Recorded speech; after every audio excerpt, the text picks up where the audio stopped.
ಪ್ರೇಮ್ ಬರ್ತಾ ಇಲ್ಲ ಪ್ರೇಮ್ ಬರ್ತಾ ಇಲ್ಲ.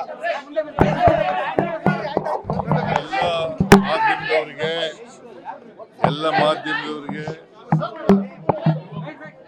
2026ನೇ ವರ್ಷ ಶುಭವಾಗಿ ನಿಮಗೆಲ್ಲ ಒಳ್ಳೇದಾಗಲಿ, ನಿಮ್ಮ ಬಾಳಲ್ಲಿ ಹರ್ಷವನ್ನು ಉಂಟು ಮಾಡಲಿ ಅಂತೇಳಿ ನಾನು ಜನರಿಗೂ ಕೂಡ ರಾಜ್ಯದ ಜನತೆಗೆ ಹೊಸ ವರ್ಷದ ಶುಭಾಶಯಗಳನ್ನು ಕೋರ್ಲಿಕ್ಕೆ ಬಯಸ್ತೀನಿ. ಈ ತಿಂಗಳೇ ಪ್ರೇಮ್ ಬರ್ತಾ ಇಲ್ಲ ಪ್ರೇಮ್ ಬರ್ತಾ ಇಲ್ಲ.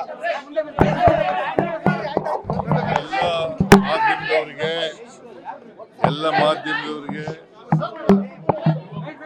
2026ನೇ ವರ್ಷ ಶುಭವಾಗಿ ನಿಮಗೆಲ್ಲ ಒಳ್ಳೇದಾಗಲಿ, ನಿಮ್ಮ ಬಾಳಲ್ಲಿ ಹರ್ಷವನ್ನು ಉಂಟು ಮಾಡಲಿ ಅಂತೇಳಿ ನಾನು ಜನರಿಗೂ ಕೂಡ ರಾಜ್ಯದ ಜನತೆಗೆ ಹೊಸ ವರ್ಷದ ಶುಭಾಶಯಗಳನ್ನು ಕೋರ್ಲಿಕ್ಕೆ ಬಯಸ್ತೀನಿ. ಈ ತಿಂಗಳೇ